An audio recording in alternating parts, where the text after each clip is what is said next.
And if the state chose to use these 4 alternative perpetrators as their witnesses, they opened the fucking door for them to be questioned. Right?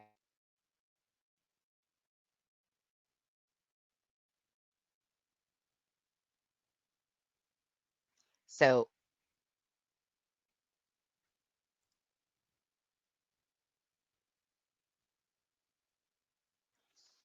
I guess what really bugs me here is that the judge absolutely knows due process rights always trump evidentiary rules, right?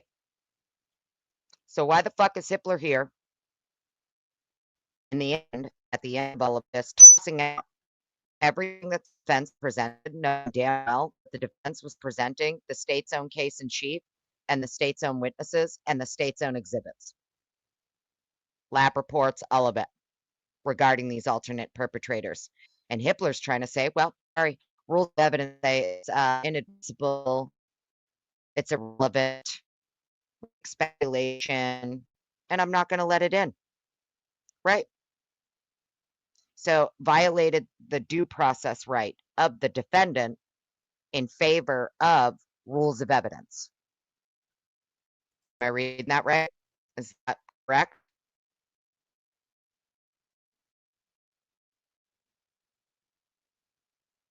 Does that sound, do I sound like, I mean, if I sound like a dick, that's okay. I'm not trying to sound like a dick. I'm just being dead serious. The fact of the matter is, your due process right always trumps rules of evidence and evidentiary rules. So why the fuck is Hippler here at the end of all of this saying, well, so sorry, evidentiary rules say, fuck your due process right. You don't get to confront these witnesses, even though the state planned to use them. You don't get to confront the evidence, even though the state is the one who presented it as their fucking exhibits. How are you going to sit there and say that the defense's case regarding the alternative perpetrators and their offers of proof are rank speculation, inadmissible,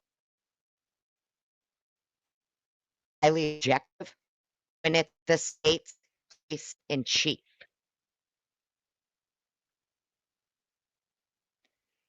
Particularly looking at redacted,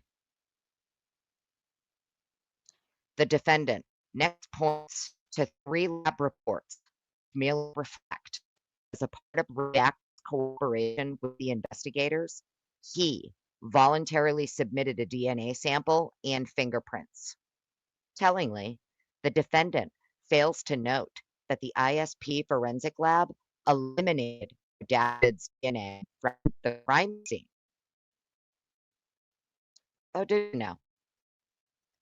Redacted's DNA was not found on the knife sheath strap or in the DNA mixture found on the back of the sheath.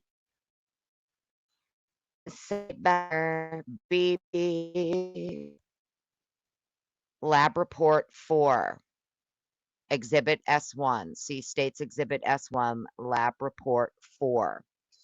Single source male DNA is all that was recovered from the sheath, they said.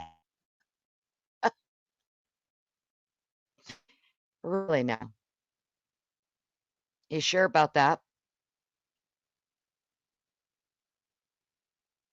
Because this is the state here. This isn't the defense. This is the state. And the state is saying here is, hey, by the way, these alternate perpetrators, yeah, they were once suspects. We literally got their DNA. We compared it, and our lab cleared them. Their DNA was clear. And we even tested it from the mixed sample found on the back of the sheath. Excuse me, mixed sample on the back of the sheath? You found male DNA mixed on the back of the sheath. Interesting. And it's not Kohberger's? Oh, and you had to compare it to all of these other people that you eliminated, huh? Hmm, really? Oh, is this what the YSTR testing was also done for? Is this also what the YSTR testing was also done for? Maybe, just maybe. Swamp Rose, Kiki darling. Oh my goodness, hello. Beautiful Kiki. Always so good to see you. So yeah, let's do this again. Per one, redacted, cooperated with investigators, voluntarily submitted a DNA sample, and fingerprints. Redacted's DNA was not found on the knife sheath strap, which DNA was found that matched to the defendant. Really? The strap? You found the defendant's DNA on the strap, did you? Are you so sure about that? Are you so sure about that?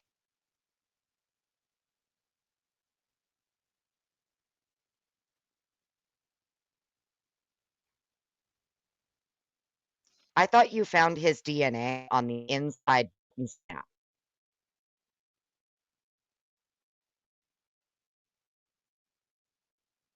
correct? I'm looking at my chat. I thought they found his DNA on the inside button snap of the sheet. What the fuck is this? Found it on the strap?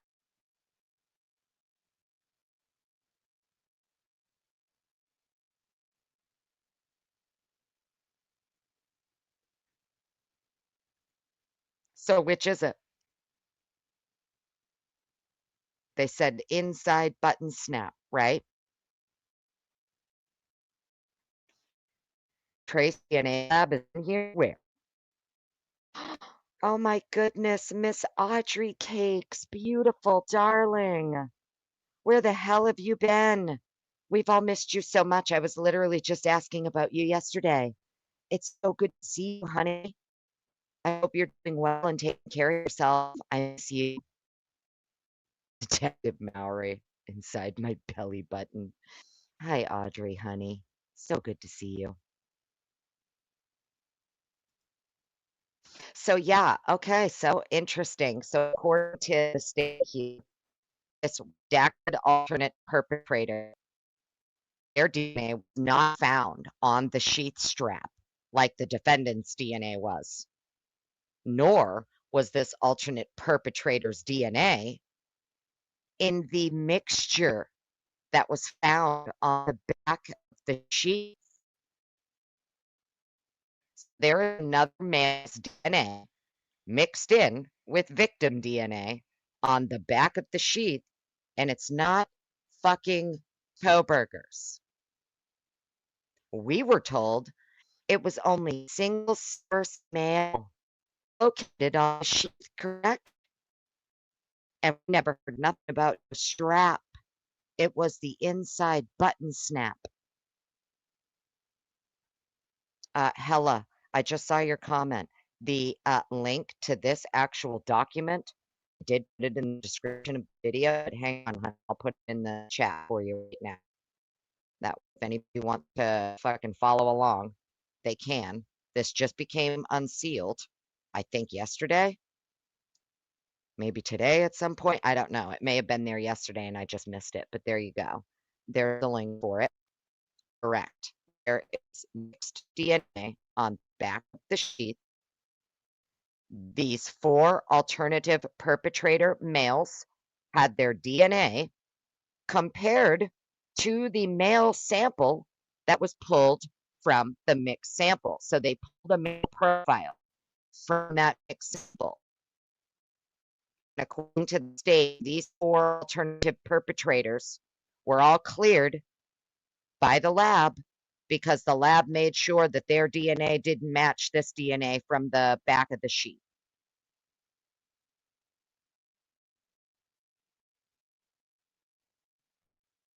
Inside down, honey. Jen. Yes. Button side down. You're welcome, Hella. Anytime. Hopefully my audio is holding up a bit better, friends. So yeah, let's continue reading. And according to the date here, that would be in the States Exhibit S1, and it's going to be in your DNA Lab Report 4. Full disclosure, I'm waiting on my FOIA for the lab reports from Matthew Gamet. I'm also waiting a couple other things as well, just for clear, including the 7,000 Liz Q 360 photos that were taken of the crime scene. I'm also waiting for my cost estimate on those as well. ISP Lab Report 7 excludes redacted's DNA from the swab taken in Xana Renault's bedroom and from DNA found on Miss Morgan's fingernails. That'll also be in Lab Report 7, Exhibit S2. ISP Lab Report 13 excludes redacted's DNA from the samples from the fingernails of all of the other victims, as well as swabs taken of the stairwell at the residence, the upper floor banister, and the bottom of the handrail at the scene of the crime. States Exhibit S3, ISP Lab Report 13. ISP Lab Report 26 excludes redacted's DNA from a sample taken on the north wall of the stairwell at the residence, another sample taken from the half wall at the residence. That'll be in Lab Report 26, Exhibit S4. Lab Report 31 excludes redacted's DNA from the sample taken from the door of Miss Logan's bedroom. So, this alternate perpetrator, allegedly, their DNA was compared to all of these samples, including the mixed sample from the back of the sheath. The defendant submits the law enforcement investigation reports. The defendant next submits 3 law enforcement investigation reports redacted. First, these reports and their contents are hearsay. Well, hearsay is admissible. Hearsay can be admissible. Just about this last night, actually. I'm trying to remember what did she cite? What case did she cite? I think it was something South Carolina. Stever versus South Carolina or something like that. South Carolina versus Stever, something like that, where hearsay evidence can be admissible regarding alternate perpetrators.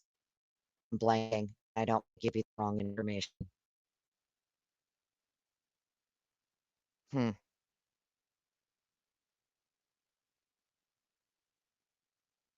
These reports and their contents are hearsay. Okay.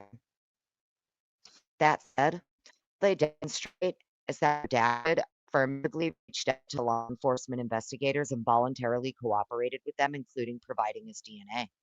Defendant's speculation that this somehow suggests culpability is without foundation.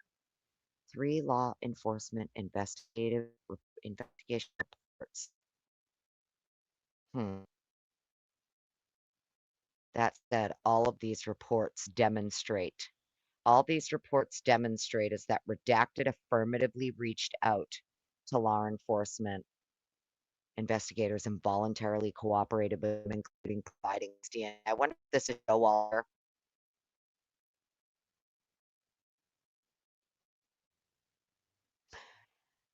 The balance of the defendant's submissions are comprised of references, all redacted.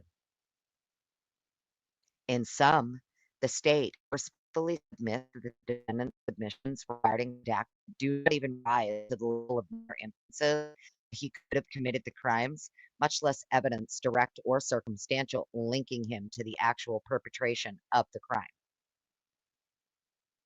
The defendant's submissions continue with regard to redacted and are inadequate the same way as discussed with respect to redacted. Redacted's DNA was excluded. 1, from the mixture on the back of the sheath. There it is again. Mixed sample, back of the sheath, male profile is pulled. All these alternative perpetrators are male. 2, from the sample from Xana Kernodle's bedroom. 3, from the samples found under Miss Mogan's fingernails.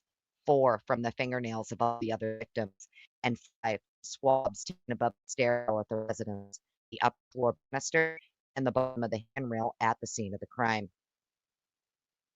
Redacted's DNA was also excluded from the swabs of the north stairwell wall and half wall, and from Miss Mogan's bedroom door. Really? Defendant next alleges Redacted's alibi as to his whereabouts and activities on the early morning of November 13th cannot be corroborated. This is incorrect. All redacted. Defendant next objects that redacted.